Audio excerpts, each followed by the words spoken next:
Shalom jemaat Tuhan, bagaimana kabarnya saudara hari ini? Luar biasa ya. Mari siapkan hati kita yang terbaik, kita mau beribadah sama-sama. Sebelumnya saya mau menyambut bagi Bapak Ibu yang sudah tergabung dalam streaming Kalimantan, maupun Bapak Ibu yang baru pertama kali join. Kami mengucapkan welcome home. Selamat datang di ibadah Gereja Mahar Syaron Banjarmasin. Dan jika Bapak Ibu rindu untuk join bersama-sama dengan kami, Bapak Ibu dapat connect dalam komunitas yang ada, yang kami sebut dengan Connect Group. Connect Group adalah komunitas rohani dalam kelompok-kelompok kecil yang kami adakan satu kali dalam satu minggu di tengah minggu.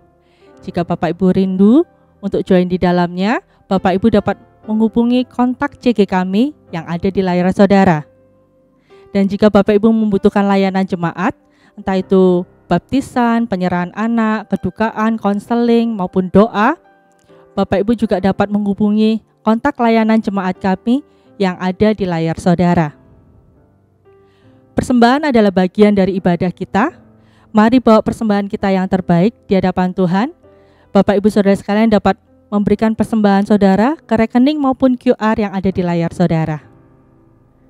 Mari kita bersatu hati di dalam doa. Kita mau sama-sama masuk dalam hadirat Tuhan. Mari kita berdoa. Tuhan Yesus, mengucap syukur buat hari ini.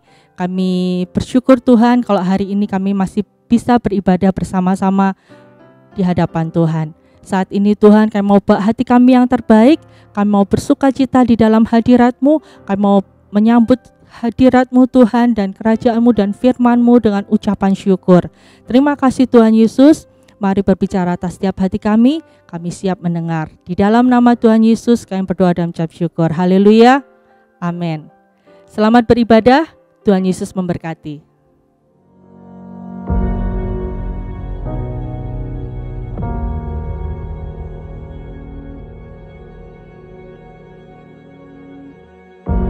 Orang yang suka memuji akan kuat roh doanya.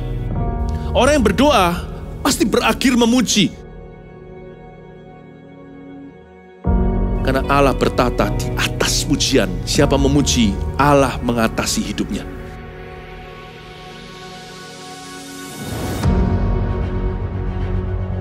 The Year of Praise, tahun pujian menjadi sebuah petualangan yang tiada dua. Menjadi sebuah pelajaran hidup yang langsung dari Kristus. Menjadi sebuah pengalaman yang indah. Waktu kita memuji Tuhan, seluruh kerajaan itu berdiri di sampingmu. Waktu kita memuji, seluruh kerajaan Allah dan kereta-keretanya yang tidak kelihatan berkuda dan berapi-api itu berada di kanan kiri. Semakin fisik kita lemah, roh kita semakin memuji Tuhan. Semakin jasmani kita terbatas, semakin rohani kita tidak boleh dibatasi.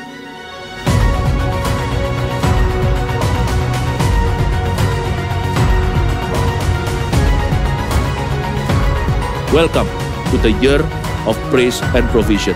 Mari kita mengizinkan Tuhan merajut rancangan yang belum pernah kita bayangkan.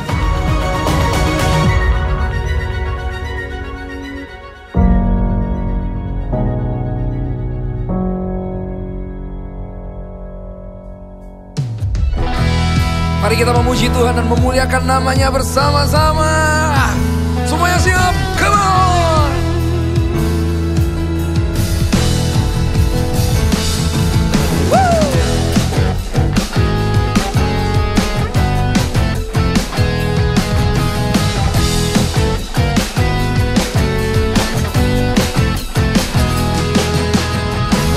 Gerbangnya dengan pujian, bertepuk tangan, bersorak-sorak. Mari bersama melompat, luapkan ekspresimu, sebab ada kuasa dalam pujian. Mari bersama kita tanggalkan beban dan dosa yang merintangi, mengapi-apikan diri seperti bangkitlah menjadi laskar pujian. Masuk hadiratnya dengan hati bersyukur, gerakkan kakimu dengan riang gembira, sebab Tuhan itu baik, bahwasanya Tuhan selamanya, dan segala yang bernafas memuji Dia.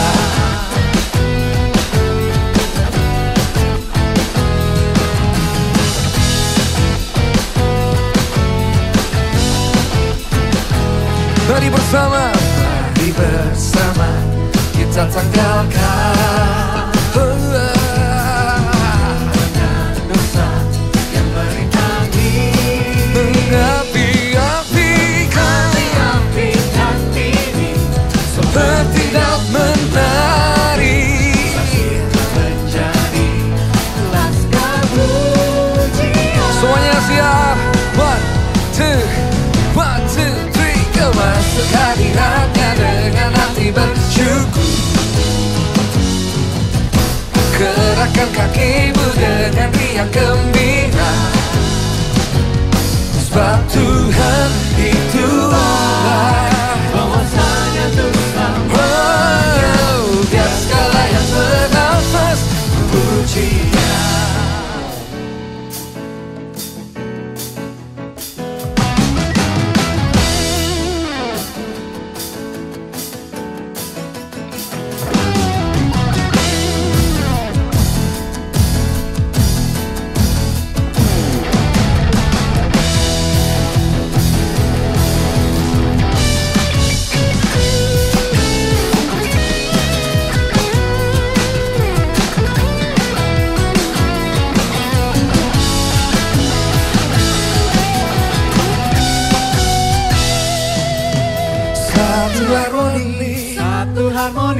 Satu simfoni, kita bernyanyi, memuji Dia, bersukacita, bertepuk tangan, mari bersama, kita melompat, satu harmoni, satu simfoni, kita bernyanyi, memuji Dia, bersukacita, bertepuk tangan, mari bersama, kita melompat.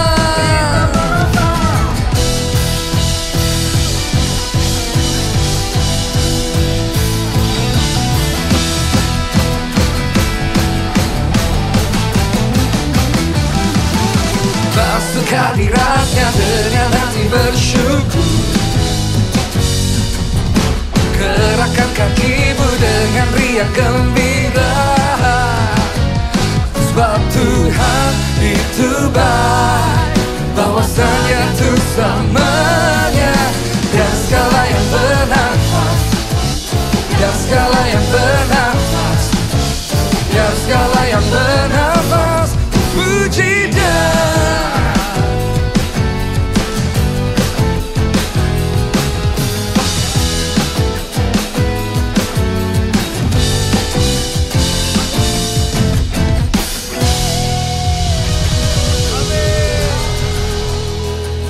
Biar segala yang bernafas memuji nama-Mu ya Tuhan. Thank you Jesus. We worship you Jesus.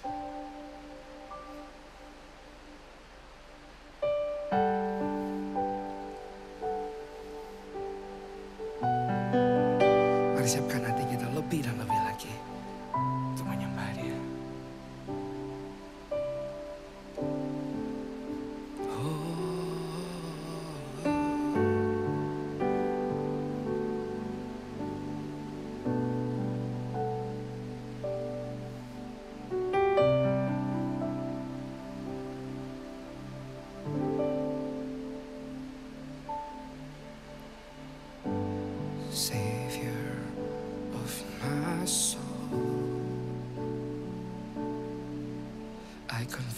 confide in you through all my darkest moment. In you I find my peace, my comfort when I'm weak. I trust in you through storm and raging seas. Faithful, you're my God. You're the glory and the lifter of my head. Your light, it fills my days. It leads me in your ways. Forever I surrender all to you, and I live to worship you. My Jesus, you're the only one for me. Nothing will ever take your place, my precious Savior. Who can stand between my Lord and me? Lord, I live to honor you, and I long to bring my life an offering. Take me higher, draw me deeper. I give all to be with you. Mari kita nyanyikan bersama-sama. Savior, Savior of my soul, I confide in you through all my darkest moments. In you I find my peace, my comfort when I'm weak. I trust in you through storm and raging sea. Faithful, you're my God. You're the glory, and the lifter of my life. For your life, yes, it leads me in your ways. Forever I surrender all to you, and I live to worship you. My Jesus, you're the only one for me. Nothing will ever take your place, my precious Savior. Who can stand between my Lord and me? Lord, I live to honor you, long to bring my life an offering. Take me higher, draw me deeper. I give all to be with you, and I live to worship you. My Jesus, you're the only one for me. Nothing will ever take your place, my precious Savior. Who can stand between my Lord and me? Lord, I live to honor you, and I long to bring my life an offering. Take me higher,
Oh, to be with you.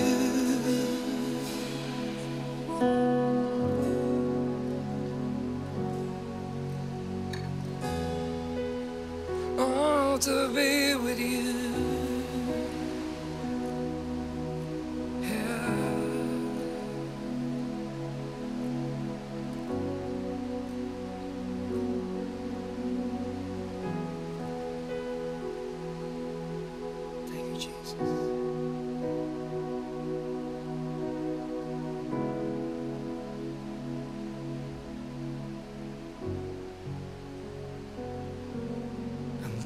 Terindah, termegah, termulia, termanis.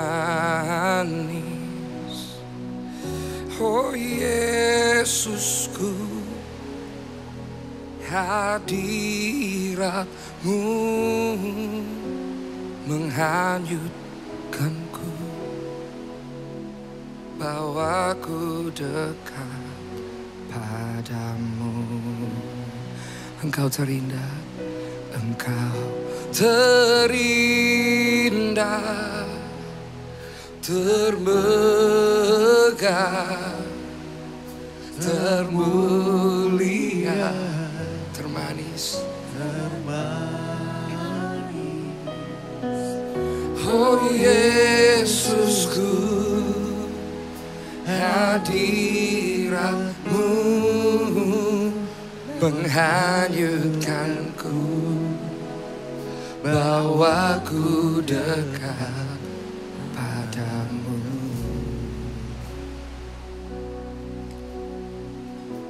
Katakan kasih-Mu, kasih-Mu bersemi di hatiku, sungguh indah dan mulia. Damai-Mu bersemi di hatiku, tenggelamku di hadirat-Mu. Engkau terindah, termegah, termulia, termanis. Katakan padanya, oh Yesusku, hadirat-Mu menghanyutkanku, bawaku dekat padamu.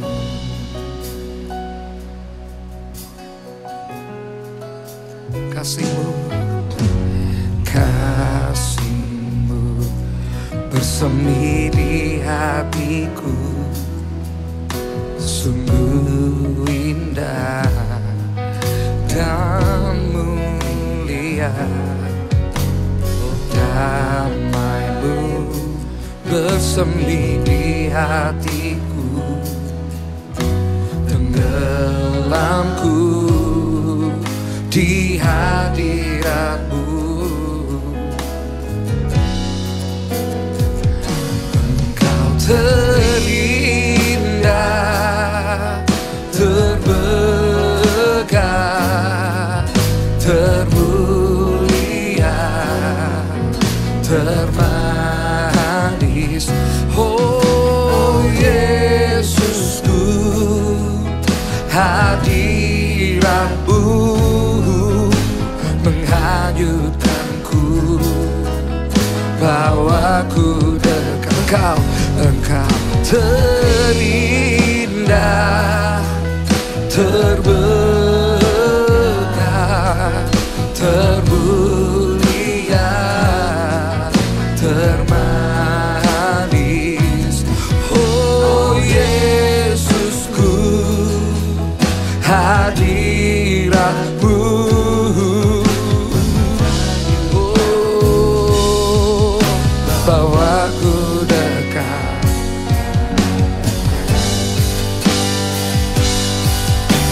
Sama-sama katakan engkau terindah.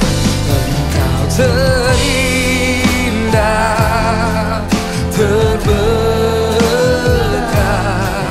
termulia, termanis. Oh Yesusku, hadiratmu menghanyutkanku, bawaku dekat. Engkau terindah, terberkah, termulia, termanis. Oh Yesusku, hadiratmu menghanyutkanku, bawaku dekat padamu, bawaku dekat padamu, bawaku dekat padamu, bawaku dekat padamu. Haleluya, haleluya, haleluya. Shalom jemaat, saya percaya sejak minggu yang lalu pasti ada kabar baik. Dengan iman saya mendengarkan ada banyak perubahan, terobosan, pemulihan di dalam keluarga Anda sekalian. Mari kita bawa ke satu level lebih tinggi hari ini, membangun mesbah keluarga seperti yang Tuhan gambarkan. Saya ajak kita berdoa untuk menerima firman ini yang akan mengubahkan setiap family. Mari kita tundukkan kepala, pejamkan mata. Bapa di sorga, dikuduskan namamu. Datanglah kerajaanmu atas setiap keluarga hari ini. Jadilah kehendak-Mu. Tuntun setiap keluarga dan anggotanya dalam jalan-jalan-Mu ya Tuhan. Bebaskan dari yang jahat, jangan tuntun dalam pencobaan, tapi kepada rumput yang hijau, air yang tenang, termasuk lewat khotbah ini berikan rema-rema yang segar dari hati Bapa Sorgawi. Urapi kami mau mendengarkan bersama per family, menjadi tuntunan tongkat dan gada penggembalaan Tuhan atas hidup kita. Terima kasih Bapa, sembunyikan hamba di balik salib Yesus, dalam nama Yesus. Haleluya, amin, puji Tuhan. Mari kita buka Alkitab seperti minggu yang lalu di Kejadian pasal 4, kita continue. Judulnya Keluarga Adam. Kita akan kupas keluarga Adam dan Hawa. Kematian rohani dan putusnya komunikasi di keluarga mereka. Sekali lagi saya ulangi, keluarga Adam, titik 2, kematian rohani dan putusnya komunikasi, part 2, babak kedua saat ini. Kemarin kita berhenti sampai ayat 16, berarti kita mulai ayat 17. Kejadian 4, ayat 17, judulnya Keturunan Kain, Set, dan Enos. Ayat 17, Kain bersetubuh dengan istrinya, dan mengandunglah perempuan itu lalu melahirkan Henok. Kemudian Kain mendirikan suatu kota dan dinamainya kota itu Henok menurut nama anaknya. Bagi Henok lahirlah Irad. Dan Irad itu memperanakkan Mehujael. Dan Mehujael memperanakkan Metusael. Dan Metusael memperanakkan Lamek. Lamek mengambil istri 2 orang. Yang satu namanya Ada, yang lainnya Zila. Ada itu melahirkan Yabal, dialah yang menjadi bapa orang yang diam dalam kemah dan memelihara ternak. Nama adiknya ialah Yubal, dialah yang menjadi bapa semua orang yang memainkan kecapi dan suling. Zila juga melahirkan anak, yakni Tubal Kain, bapa semua tukang tembaga dan tukang besi. Adik perempuan Tubal Kain ialah Naamah. Berhenti dulu di sana. Saya jelaskan dulu ayat 17, Kain bersetubuh dengan istrinya. Minggu lalu saya bahas, laki-laki sejak jatuh memilih menjadi robot kerja dan makhluk sperma. Pikirannya hanyalah cari duit dan bersetubuh dengan wanita. Tetapi Adam yang baru, Yesus Kristus, kita telah ditebus. Pikiran kita lebih tinggi di mana Kristus ada. Duduk di samping kanan Allah Bapa. Ada tujuan lebih tinggi bagi pria, tujuan lebih tinggi bagi wanita, ada tujuan ilahi dalam setiap keluarga. Tapi di ayat 17 ini menceritakan Adam yang lama. Kain bersetubuh dengan istrinya, like father, like son, like men at large. Seperti ayah, demikian pula anaknya. Buah tidak jatuh jauh dari pohonnya. Kain muncul, langsung bicara tentang persetubuhan. Kain tidak lepas dari Adam. Papanya yang jatuh dalam dosa, dia sama dengan ayahnya. Hanyalah makhluk sperma. Kain bersetubuh dengan istrinya, like father, like son. Like man, seperti pria pada umumnya. Tapi saya percaya laki-laki atau pria yang sudah ditebus oleh Kristus beda ya. Papa dan suami di dalam jemaat kita beda tentunya. Di sini di rumah Tuhan ini, dalam visi ini ada laki-laki yang takut akan Allah. Ada pria-pria mulia yang Allah ciptakan baru. Saya percaya itulah you and me, Anda dan saya, engkau dan aku. Kain bersetubuh dengan istrinya. Tapi lalu kemudian Anda lihat ayat 19. Dari keturunannya muncullah poligami. Lamek mengambil istri 2 orang. Aduh, celaka seperti orang Malaysia katakan alamak. Lamek mengambil istri 2 orang. Ini bukan like father, like son. Ini guru kencing berdiri, murid kencing berlari. Ternyata kematian rohani di keluarga Adam itu bisa diwariskan. Dan makin turun makin parah. Dimulai dengan yang namanya ayah yang absen, laki-laki yang suka menyalahkan, a blaming husband, suami yang hanya bisa berkata, aduh kalian kok begini. Lalu habis itu pergi keluar rumah, tunggu sampai rumahnya reda dia baru pulang. Suami yang gak mau perang, bukan perang sama keluarganya, tidak mau perangi setan demi keluarganya sendiri. Suami yang tidak berfungsi, tidak jadi imamat rajani. Tetapi setelah itu Kain dan Habil mengalami masalah. Kain membunuh adiknya. Lalu turun. Sama saja Kain bersetubuh dengan istrinya. Turun lagi hingga Lamek. Poligami. Boleh dikatakan inilah poligami perdana dalam sejarah. Paling tidak Adam kan istrinya hanya Hawa. Yang ini Lamek ambil 2 istri.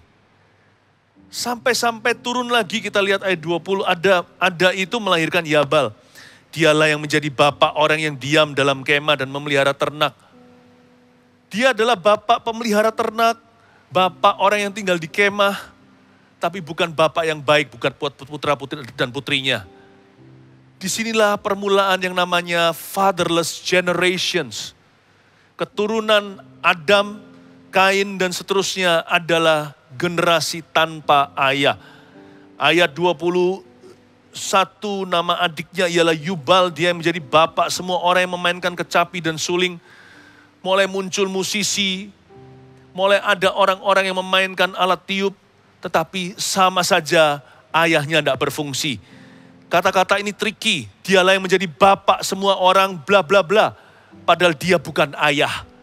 Dia hanyalah makhluk sperma, melahirkan banyak putra, bisa ini, bisa itu. Tetapi ayah yang tidak berfungsi di rumah. Lalu ayat 22, Zila melahirkan anak yakni Tubal Kain. Bapak semua tukang tembaga, tukang besi. Mulai keluar logam-logaman, pertambangan. Tapi sama saja manusia tambah turun-temurun, semakin parah, semakin tidak punya figur bapak. Tidak punya figur ayah. Ayat 23, berkatalah Lamek kepada kedua istrinya itu. Ini Lamek berbicara, 2 istrinya. Mulai kita lihat, ternyata sampai di level itu, sungguh-sungguh tidak ada lagi nilai yang kudus. Ada dan Zila, dengarkanlah suaraku. Hai istri-istri Lamek, pasanglah telingamu kepada perkataanku ini. Aku telah membunuh seorang laki-laki karena ia melukai aku. Membunuh seorang muda karena ia memukul aku sampai bengkak. Sebab jika Kain harus dibalaskan 7 kali lipat, maka Lamek 77 kali lipat. Bukan hanya poligami. Semua berkumpul di satu individu, setiap roh jahat itu. Ternyata kematian rohani memang bisa diwariskan. Sungguh betul yang katakan oleh Kristus. Jikalau roh jahat diusir, tapi kalau rumah itu tersapu bersih, alias bukan suci, rumah itu kosong hampa, tidak terisi. Tidak ada figur ayah, tidak ada norma dan nilai-nilai yang kudus, tidak ada value dari Roh Kudus. Tidak ada firman Allah. Firman Tuhan tidak ada di tengah, tidak ada hadirat Kristus di sana. Turun. 7 roh lebih jahat akan masuk ke dalam orang itu. Jadi total 8, bermula 1 roh jahat diusir keluar, tambah 7, 8 penuh. Sampai di Lamek, bukan hanya mulai ada poligami, tapi orang ini seperti Kain, membunuh seorang laki-laki. Sampai taraf itu, pembunuh dan poligami bersatu. Siapa bilang setan itu lenyap dari pohon keluarga Anda? Kalau kematian rohani dibiarkan, turun-temurun gak jadi lebih baik, gak jadi hidup. Gak ada yang tiba-tiba iseng kebetulan, terjadi kebangunan rohani. Setiap kebangkitan itu ada harga yang dibayar. Harus ada seorang ayah yang membayar harganya. Harus ada seorang ibu yang membayar harganya. Selain papa mama, mungkin juga ada imamat tambahan atau imamat darurat. Bisa jadi UGD ICU-nya adalah seorang Habil di dalam keluarga. Kalau Adam dan Hawa tidak berfungsi sama sekali. Ayahnya absen, hanya blaming saja, suka menyalahkan anak, suka salahkan istri. Sedangkan mama semakin dominan, semakin tidak kompak dengan papa, buat keputusan sendiri, controlling lagi. Sukanya mengontrol, mengendalikan, bahkan mengendalikan suaminya. Bukannya jadi tag team kompak sebagai teamwork yang indah di hadapan Tuhan, bak urapan di kepala Harun, di mana ada persatuan Tuhan perintahkan kehidupan. Enggak begitu sama sekali, bukan saling melengkapi, tapi saling mendahului. Apalagi kalau wanita mendahului pria, itu enggak enak di mata. Dan itu bukan harum di mezbah Tuhan. Keluarga yang seperti itu sudah bukan wangi-wangian. Aduh, kalau sampai tidak ada lagi yang kepilih antara papa atau mama, ayah atau ibu, Habil pun jadi. Pokoknya kebangunan rohani per family itu harus ada orang yang deposit ketaatan. Harus ada yang membayar harganya untuk ikut Tuhan lebih dulu dari yang lainnya. Harus ada pencetusnya, harus ada proklamatornya. Ayo kembali ke Yesus Kristus. Ayo kembali ke firman. Minta Tuhan tuntun. Firman itu pelita bagi kakiku, terang bagi jalanku. Kita jangan jalan menurut pengertian sendiri. Jangan bersandar kepada pengertian manusia. Jangan pada hikmat-hikmat kita. Tapi pada firman Allah. Ada tertulis kata Yesus ketika dicobai di padang gurun itu. Keluarga yang tidak didirikan di atas dasar firman, seperti berdiri di atas dasar pasir, kena sedikit banjir, belum tsunami lagi, udah langsung roboh bangunannya, hubungannya porak-poranda, masa depannya tidak ada, paling cuman kaya harta, tetapi kekayaannya adalah kutukannya. Apalagi kalau tidak punya segala-galanya, mulai mencuri, menghalalkan segala cara, tidak punya norma firman Allah. Tetapi keluarga yang dibangun di atas dasar firman, ada penyertaan Tuhan. Tidak tentu jadi kaya raya. Tidak tentu mulus jalannya. Tapi selalu ada pertolongan Tuhan tepat waktu. Selalu ada makna. Ada nilai yang kekal dalam family itu. Gak mungkin Tuhan izinkan anak cucunya minta roti. Sekalipun dia tidak punya segala sesuatu, keluarga seperti itu dipelihara oleh Allah. Ada penyediaan, ada provision. Keluarga seperti itu akan memuji Tuhan. Seperti Yehuda, rumah puji-pujian. Akan ada praise in that family. Seperti Bethlehem, rumah roti. Akan ada roti sorgawi, akan ada mana di padang gurun bagi mereka. Tuhan akan selalu memberi tuntunan. Dan Tuhan memberikan tuntunan setiap hari, setiap pagi baru rahmatnya. Tapi sedih sekali melihat keturunan Adam. Kain lalu ke bawah.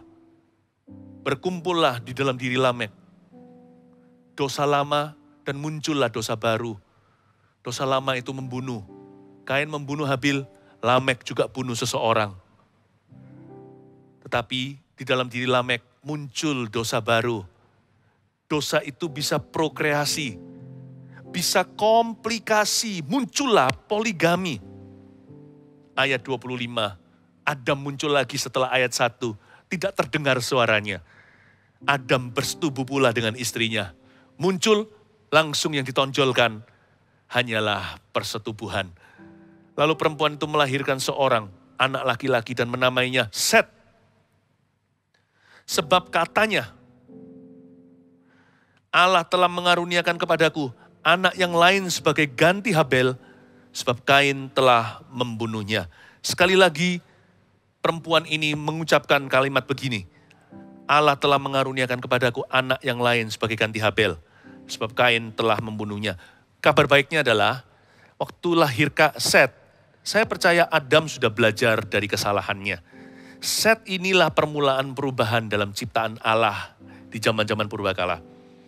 Sejak adanya Set di dalam keluarga ini pengganti Habel, maka Adam kayaknya sudah mulai berfungsi dikit-dikit. Buktinya Set jadi manusia yang lurus. Set menjadi the believing son di sini. Nah, Set ini menjadi orang yang baik dan benar. Dia disebut Habel kedua. Saya yakin, ini asumsi saya, Set juga dekat sama mamanya. Bayangin seorang ibu kehilangan 2 anak seketika. Yang satu dibunuh kokonya, sekarang kokonya pelarian. Dia gak punya anak sama sekali, keluar Set. Anak semata wayang pasti disayang. Ini pasti dekat sama maminya. Dan ini akan mengingatkan mamanya akan Habel mendiang atau si almarhum anaknya itu. Dicintai, tapi mulai merasakan fungsi ayahnya. Mengapa? Karena di kalimat-kalimat berikutnya, manusia mulai mencari Allah. Terbangunlah mezbah, ayat 26. Lahirlah seorang anak laki-laki bagi Set juga. Dan anak itu dinamainya Enos. Waktu itulah orang mulai memanggil nama Tuhan. Kayaknya Set kali ini mempunyai gambaran yang lebih baik. Mempunyai patron yang lebih sehat. Selain dekat mama, ini asumsi saya juga yakin Adam sudah pelan-pelan berubah. Dia mau tahu kehidupan anak-anaknya. Dia mau ada di situ waktu ulang tahunnya Set. Waktu dia wisuda, ini saya pakai bahasa modern. Waktu dia sekolah, mungkin dia sendiri gak ngajarin, mungkin ada guru les gitu. Tetapi dia mau tahu pendidikan anaknya. Sekalipun dia ayah bercocok tanam di luar sana. Mungkin dia beternak, banting tulang. Karena sejak Adam dan Hawa jatuh dalam dosa, dunia tidak ramah. Langit seperti tembaga, tanah seperti besi. Dia harus peluhnya besar-besar seperti jagung begitu, baru tumbuh. Kalau dulu zaman Taman Eden, tumbuh sendiri. Malah begitu banyaknya buah, bisa pilih dari mana saja. Tapi gak apa-apa, tetap kali ini Adam meluangkan waktu. Dia atur waktunya, bukan masalah kurang waktu, tapi dia mau tahu. Sekarang dia bimbing anaknya, ada dikit-dikit muram, dia tanya ada apa yang ayah bisa bantu, ngobrol lah father and son. Lalu belum lagi diajak doa, kayaknya Adam mulai jadi pemersatu. Sini mulai doa. Buktinya Set jadi healthy. Set punya anak namanya Enos. Sejak waktu-waktu itulah Set dan Enos, orang mulai memanggil nama Tuhan. Terjadi kebangunan rohani. Nggak terjadi perpecahan lagi. Nampak sekali bahwa mezbah Adam yang hilang lenyap tidak terdengar sepanjang pasal. Kayaknya mulai kelihatan samar-samar di ayat terakhir pasal ini. Itu pasti ada pengaruh patron ayah yang bertanggung jawab. Tapi sebelumnya yang kita ketahui hanyalah mezbah Kain dan mezbah Habil. Mezbah Kain ditolak, mezbah Habil diindahkan. Tapi sekarang nampaknya zaman Set jadi orang yang lebih rohani. Waktu itulah orang mulai memanggil nama Tuhan. Saya akan berikan kepada Anda intisarinya mezbah keluarga. Seperti apa? Ada 3 sederhana jadi catatan lewat khotbah hari ini yang didengarkan dengan seluruh family. Intisarinya membangun mezbah keluarga itu seperti apa? Nanti saya berikan tipsnya. Praktisnya seperti apa? Tapi kita bahas prinsipnya dulu ya. Nomor 1, intisari membangun mezbah keluarga adalah untuk mengundang Yesus ke tengah. Itu dia. Ketika Yesus tergeser dari posisi sentral di kehidupan satu family, disitulah setan masuk. Setan masuknya itu gak langsung grand entrance, karpet merah, tada. Kalau gitu langsung ditengking, dia bisa kabur 7.000 kaki. Dia bisa lari terbirit-birit. Setan masuknya itu selalu perlahan-lahan, makanya Alkitab mengatakan di Perjanjian Baru, jangan beri dia tumpuan kaki dulu. Setan kalau masuk dalam pintu, dia nggak menggedor langsung membukanya dengan lebar-lebar. Dia masukkan dulu satu kakinya di sana. Kalau pintu itu tidak tertutup rapat atau terkunci, dia masuk tangannya. Lalu lengan, lalu kepala, dia buka. Dia selalu jalannya mencuri dulu, baru membunuh. Nggak langsung berdarah-darah. Setan masuknya itu progresif. Dan progresnya setan itu regress kita, kemajuan setan itu kemunduran keluarga. Dia masuk perlahan-lahan, dimulai dengan suatu kekendoran dulu. Kendor dulu komunikasi horizontal. Yang dimulai sebenarnya tanpa disadari kematian rohani. Atau mulai perlahan-lahan erosinya hubungan vertikal. Setan masuk, dia curi dulu. Mulai salah paham sana sini. Mulai jarang berdoa bersama. Mulai gak pernah ngomong firman. Value atau nilai-nilai yang sebenarnya sudah terpasang dengan baik, takut akan Allah itu. Dulunya erat dekat dengan 10 perintah Allah, sekarang lama-lama udah lupa. Sama firman Tuhan tahu ajaran Yesus, sekarang tinggal bayang-bayang dan samar-samar. Nanti lama-lama digantikan dengan filosofi modern yang trendy. Kita akan ikut-ikutan. Kalau iman kita lemah kan gampang kena penyakit. Kalau kekebalan tubuh kita down kan masuk segala macam virus. Setan masuknya nggak langsung kasih virus. Tapi lemahkan dirimu dulu dari dalammu. Itulah sebabnya menaruh Yesus ke tengah. Itu intisari mesbah keluarga, bukan acara programnya. Nanti nyanyi berapa lagu Pastor Philip. Baca Alkitabnya gimana. Saya ini papa keluarga. Tapi sebagai kepala keluarga saya gak seperti Pastor Philip. Saya gak bisa khotbah. Siapa suruh khotbah? Membangun mesbah keluarga sendiri itu pun sudah kemenangan. Itu berarti Yesus ada di tengah. Seperti waktu kecil saya main benteng-bentengan. Zaman dulu anak lebih berkeringat sih. Zaman sekarang yang keringatan hanyalah jempol dan jari. Tapi dulu kita main benteng-bentengan, kita lari, kembali ke benteng itu supaya nggak bisa jadi tawanan lawan. Ya mungkin beberapa orang-orang yang lebih tua tahu game ini. Ya. Dan benteng-bentengan, mesbah keluarga itu bentengnya keluarga. Kita kembali ke sana, ada tempat kita kembali, ada waktu untuk kembali ke situ. Intisarinya dalam mengundang Yesus Kristus ke tengah keluarga kita. Because when Christ is shifted from the center, that's when Satan enters. Dia akan mencuri dulu, lalu membunuh. Kemudian ini jackpotnya, membinasakan. Target dia adalah neraka, bukan membunuh nyawa. Target dia bukanlah mencuri harta atau kesehatan Anda. Target dia adalah membinasakan keturunanmu. Kalau bisa jangankan binasa di bawah. Kanan kiri kena dulu. Ini terhilang, itu tersesat, itu murtad. Karena itu mesbah keluarga adalah benteng pertahanan yang tiada duanya. Antara kita secara individu dengan gereja, di antaranya itulah mesbah keluarga. Between self and church. Lompatannya terlalu tinggi dari self ke church. Banyak orang kan dari individualistik pergi ke gereja, nggak mau nggak ada teman di sana. Nggak ada tempat tengah transitnya menjadi pegangan. Itulah mesbah keluarga. Lalu pulang ke rumah kita sendirian. Tubuh sama-sama di rumah, tapi pertumbuhan rohani sendiri-sendiri. Pencar sana sini. Sayang, berkat di dalam gereja yang kita terima dalam bentuk urapan. Berkat dalam bentuk firman dan rema-rema firman Tuhan. Berkat dalam bentuk hadirat Tuhan, itu kalau kita bawa pulang. Diproses di mesbah keluarga. Lalu sebelum individu, lalu bentengnya di situ. Itu indah sekali loh. Gereja menjadi dekat. Sehingga kita gak merasa gini, di gereja kenapa aku bisa berdoa sampai rumah gak bisa sama sekali. Di gereja aku bisa memuji, gampang rasanya seperti my soul is uplifted, seperti ada yang menopang, seperti ada yang mendongkrak, seperti ada yang mengkatrol, sehingga roh jiwa kita tuh cepat sekali masuk hadirat Allah, tapi sampai rumah kok susah ya. Lompatannya terlalu jauh, dari sini jatuhnya langsung individu.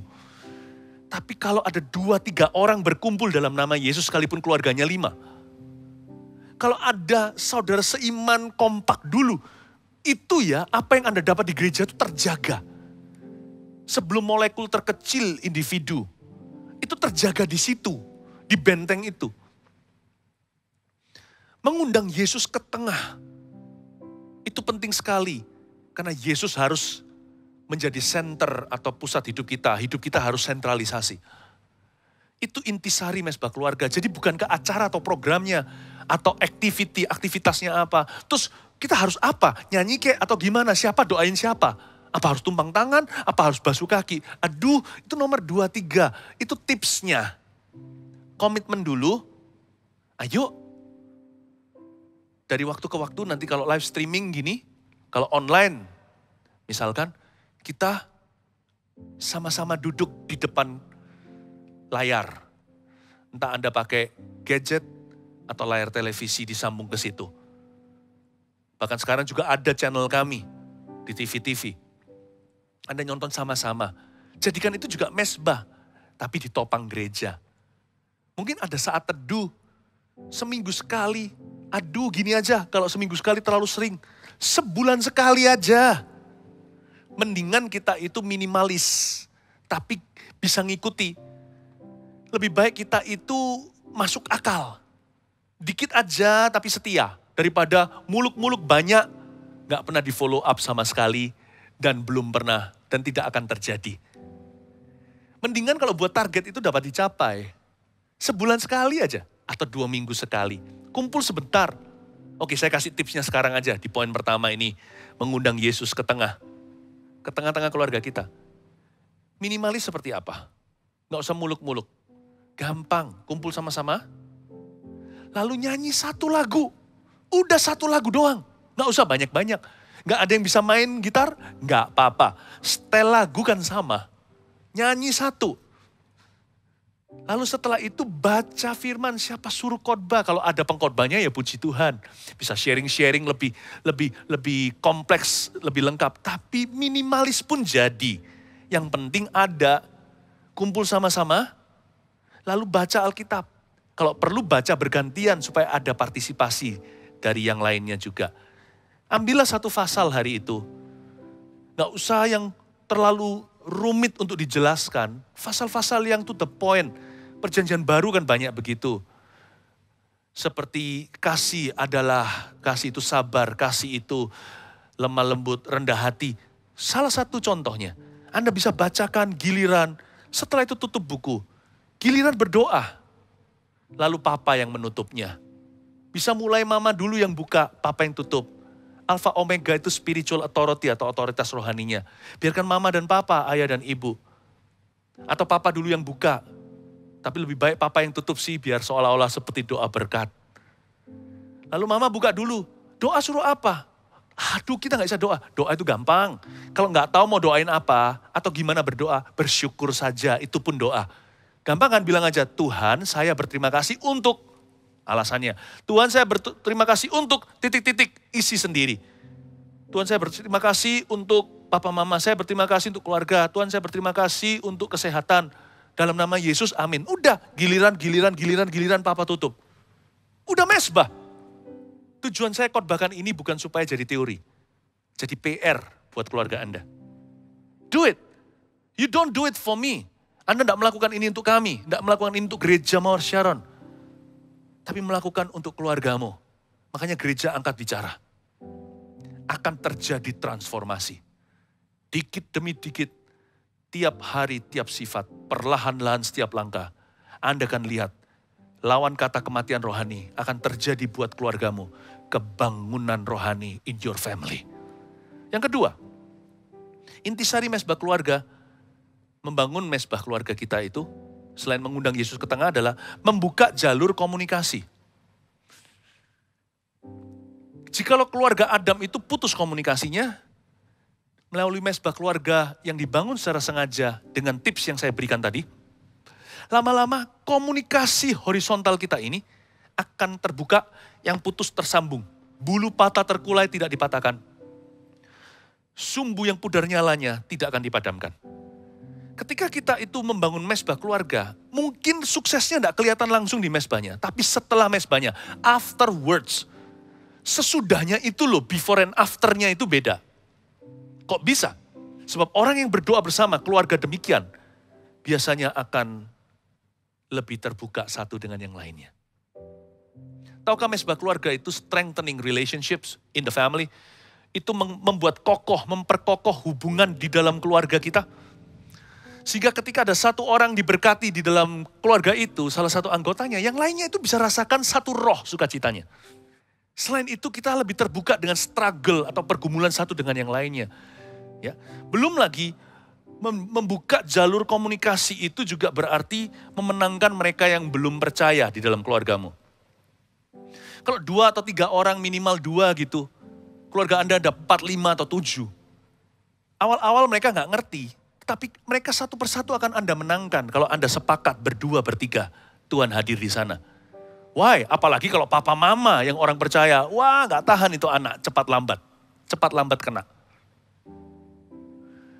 Kenapa? Karena Anda bisa memenangkan mereka dengan cara mengubah atmosfer rohani your family. Mungkin mereka awal-awal lihat Anda keluar dari ruang mana itu lagi kumpul 2-3 orang doa. Mereka dengarkan, kok ada nyanyi-nyanyian, mereka biarkan awal-awal. Lama-lama lihat ya, orang yang mengeraskan hati di keluargamu itu akan pelan-pelan dilembutkan oleh Tuhan. Hanya karena lalu lalang aja ketika Anda sembahyang waktu mesbah keluarga bersama. Waktu dengarkan firman Tuhan, waktu berdoa keluar mungkin wajahnya kelihatan habis menangis, matanya agak bengkak karena air mata. Mereka mungkin gak ngerti kiranya, fanatik.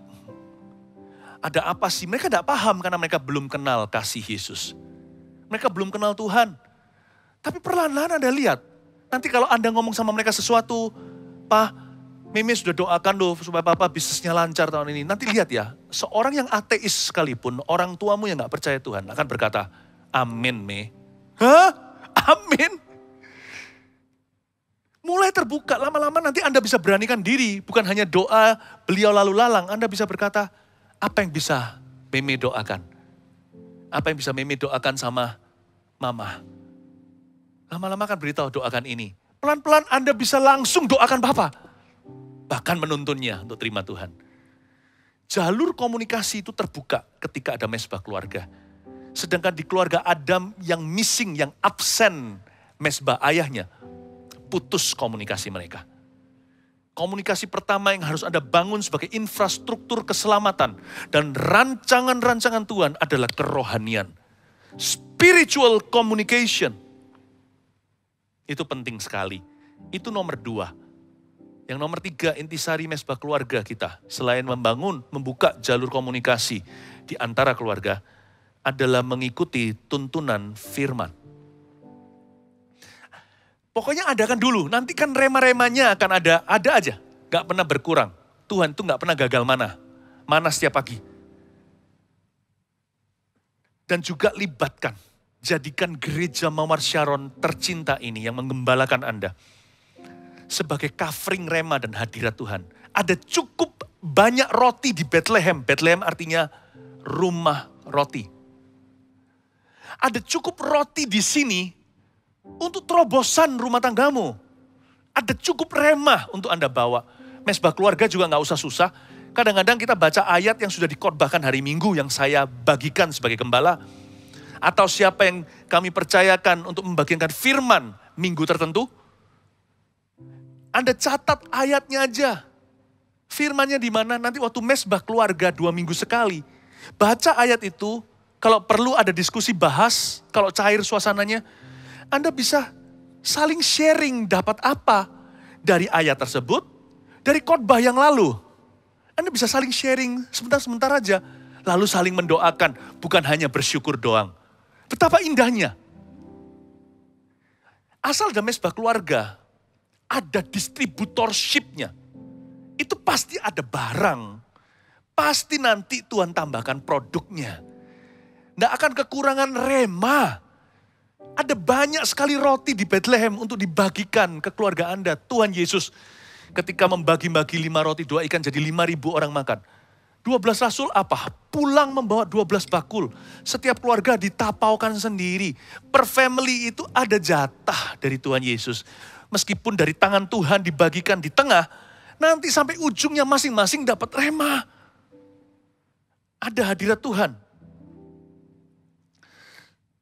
Ayat Alkitab ini luar biasa, waktu itulah orang mulai memanggil nama Tuhan. Interest atau semangat dan juga ketertarikan akan kerohanian akan bertambah dalam keluarga itu. Mengikuti tuntunan firman. Adanya mezbah membuat keluarga Anda itu dituntun sama firman. Sadari atau tidak? Gara-gara adanya mezbah, di cover sama gereja. Anda bisa menyusu ke sana, terapkan di mezbah.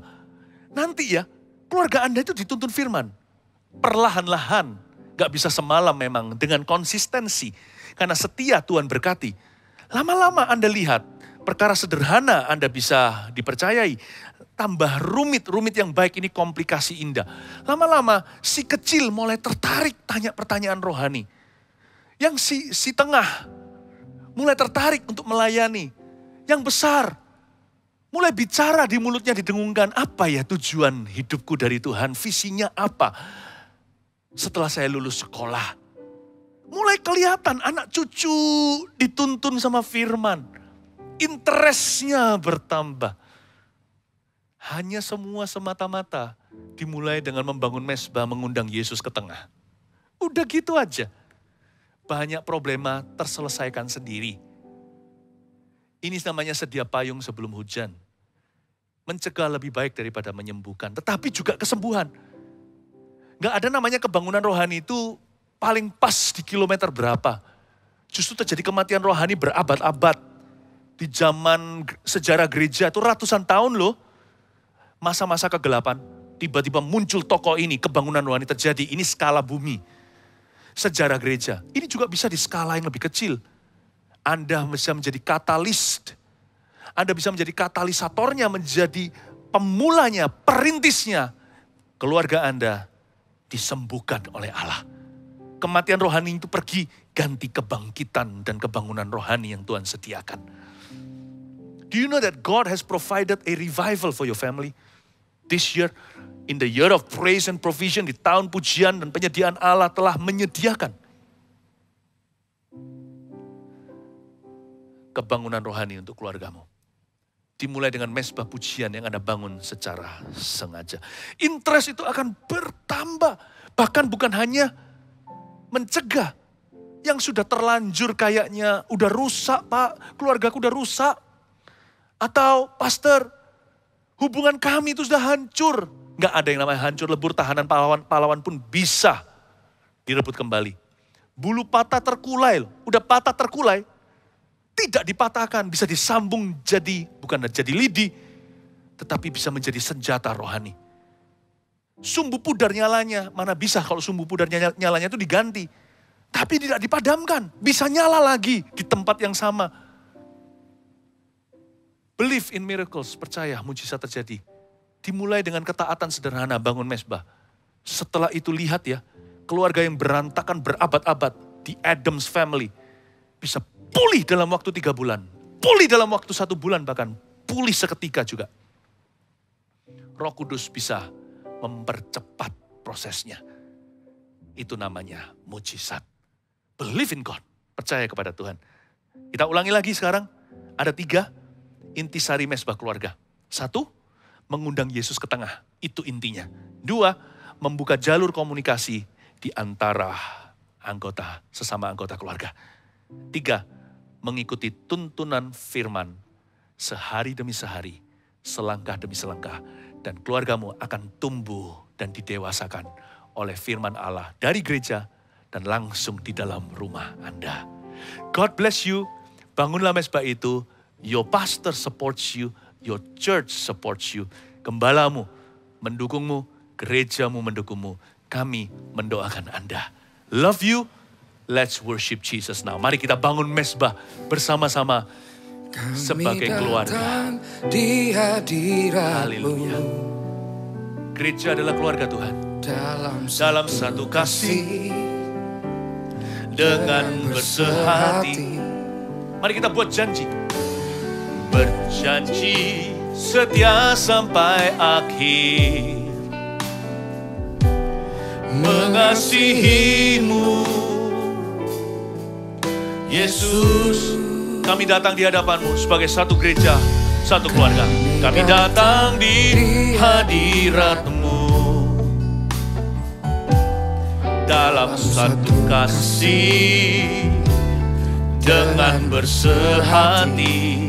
Papa, mama, dan anak-anaknya berjanji setia sampai akhir, mengasihimu Yesus. Satu gereja bersama-sama katakan, bersama keluargaku melayani Tuhan, bersatu selamanya mengasihi Engkau. Tiada yang dapat melebihi kasih-Mu ya Tuhan. Bagi kami Engkau segalanya. Bersama keluargaku melayani Tuhan, bersatu selamanya mengasihi Engkau. Tiada yang dapat melebihi kasih-Mu ya Tuhan. Bagi kami Engkau segalanya. Bagi kami Engkau segalanya. Bagi kami Engkau segalanya. Sekali lagi, bagi kami Engkau segalanya. Bagi kami Engkau segalanya.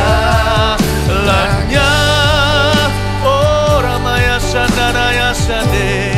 Mari kita semua angkat suara, angkat tangan kita. Biar Tuhan curahkan urapan dan minyak baru atasnya.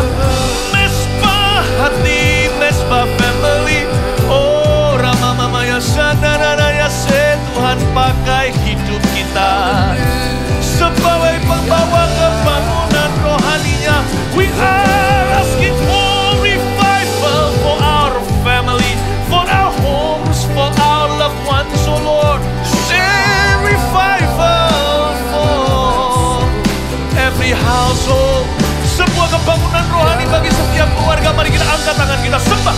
Ada setrum surga, ada aliran kuasa. Orang magamaya shanda namaya se, iya namaya sande, ina namaya sanda namaya sanda, iya namaya se, namaya se, iya namaya so, ina namaya shanda ya sanda, ina namaya sanda namaya sande, iya namaya so, ina namaya se, iya namaya so, ina namaya sanda namaya. Haleluya, haleluya. Saya mendapatkan suatu vision barusan yang saya sampaikan sebagai nubuatan. Pertama saya lihat ada burung seperti walet begitu terbang pulang. Seperti burung layang-layang yang dikatakan di Alkitab, burung pipit itu. Pulang dan membawa dahan. Dengarkan firman Tuhan. Sejak hari ini kau dengar firman Tuhan ini dan berniat melakukan. Belum lagi mewujudkan. Tuhan berkata bahwa Dia akan membawa pulang kembali berkat-berkat yang hilang dari keluarga Anda. Yang dimaksudkan di sini berkat fisik, pekerjaan, berkat finansial yang dicuri, dimakan belalang pelahap, berkat kesehatan bagi yang sakit-sakitan. Allah akan membawanya kembali. Itulah dahan. Ketika burung itu pulang membawa dahan ke tangan Nuh di Bahtera itu, Dia membawa berkat dari bumi. Langit bukan lagi menjadi langit tembaga. Tanah bukan lagi menjadi tanah besi. Sejak hari ini, seperti kata Tuhan melalui Hagai, aku akan memberi berkat. Angkat tanganmu dan terimalah itu di dalam nama Yesus Kristus. Saya melihat satu penglihatan vision lagi. Kali ini yang datang bukan burung membawa dahan. Tapi kali ini yang datang adalah seseorang. Ada manusia, ada seorang pria yang membawa backpacknya pulang. Listen, keluarga-keluarga yang ditinggalkan. Anak Anda yang selama ini sudah jauh dari Tuhan akan kembali ke jalan yang benar. Orang tua seperti memperoleh putra-putrinya kembali dari mati padahal mereka tidak meninggal dunia. God shall restore every member of your family, setiap anggota keluargamu. Keluarga yang ditinggalkan papanya, kabar baik. Siap-siap untuk bergirang dan berjingkrak-jingkrak seperti lembu lepas kandang di tahun pujian dan penyediaan. Allah memberimu satu persediaan, bukan benda atau barang, bukan uang, bukan semua berkat-berkat yang bisa kau jamah. Tetapi Allah akan membawa papa Anda pulang ke rumah. Ada orang-orang yang ditinggalkan, ada keluarga yang ditinggalkan oleh figur suami, figur ayah, figur laki. Selingkuh pergi, meninggalkan keluarganya, akan kembali dalam pertobatan. Sungguh-sungguh pulang ke rumah demi istri dan anak-anaknya yang sah. God is speaking to you. Terimalah berkat ini di dalam nama Yesus Kristus. Berkat rohani akan mulai kembali. Berkat jasmani yang hilang yang Allah telah berikan sebagai perjanjiannya dengan umat Tuhan akan satu-satu dipulangkan. Haleluya, angkat tanganmu. Bersama keluargaku melayani Tuhan. Bersatu selamanya mengasihi Engkau. Tiada yang dapat melebihi kasih-Mu ya Tuhan. Bagi kami Engkau segalanya. Engkau tidak sendirian, bersama dengan gerejamu, bersama gerejaku, bersama gerejaku melayani Tuhan. You're not alone, you're not alone. Bersatu selamanya mengasihi Engkau. Tiada yang dapat melebihi kasih-Mu ya Tuhan. Bagi kami Engkau segalanya. Gereja Mawar Sharon bangkit. Haleluya.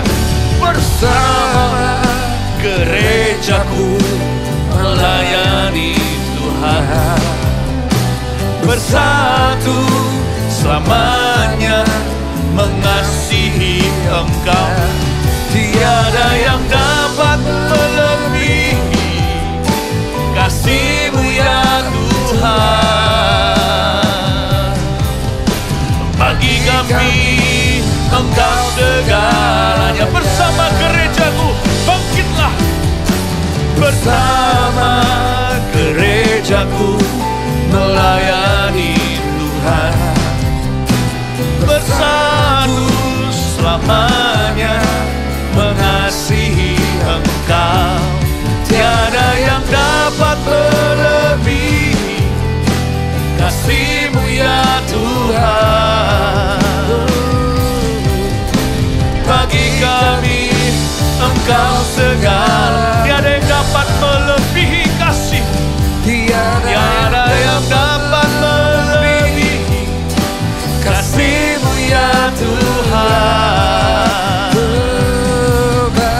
Bagi kami Engkau segalanya. Bagi kami Engkau segalanya. Bagi kami Engkau segalanya. Sama-sama. Bagi kami Engkau segalanya. Haleluya, haleluya, haleluya. Berkati setiap family dan berkati keluarga besar Gereja Mawar Sharon yang Kau percayakan kepada hamba-hamba-Mu ini. Tuhan Yesus, thank you. Kami tidak sendiri, kami punya keluarga, kami punya family di dunia ini. Terima kasih untuk keluarga pertama kami. Dan terima kasih juga ya Tuhan untuk keluarga rohani. Mari kita semua angkat tangan, jemaat yang dikasihi Tuhan, anak-anak Tuhan di bawah visi ini. Setiap murid-murid Kristus Mari angkat wajahmu, terimalah berkat dari Bapamu di sorga. Terimalah berkat dari Allah Putra, berkat dari Allah Roh Kudus, menyertaimu dari sekarang, dari mesbah kepada mesbah, sampai Maranatha, Yesus datanglah. Haleluya, in Jesus name, amin. Selamat hari Minggu, we love you.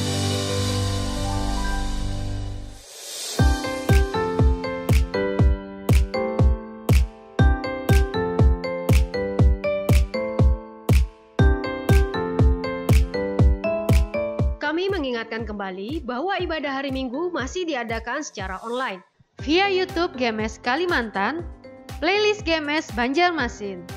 Ibadah ini dapat Anda akses sepanjang hari. Untuk itu kami menghimbau untuk setiap jemaat tetap terhubung dan mengikuti ibadah yang ada. Dan tidak ketinggalan bagi Anda yang memiliki anak di usia 2 hingga 12 tahun, kami mendorong setiap anak Anda tetap terhubung dalam ibadah online anak Eagle Kids. Ibadah ini dapat Anda pilih sesuai dengan level usia anak Anda, yaitu All Star untuk anak usia 2 hingga 5 tahun, Super Trooper untuk grade 1-3, dan Voltage untuk grade 4-7. Dan bagi kalian Jemaat Army of God, bergabunglah bersama kami di ibadah online Army of God yang akan diadakan setiap minggunya via YouTube GMS Kalimantan, playlist GMS Banjarmasin. Ibadah ini dapat kalian akses sepanjang hari.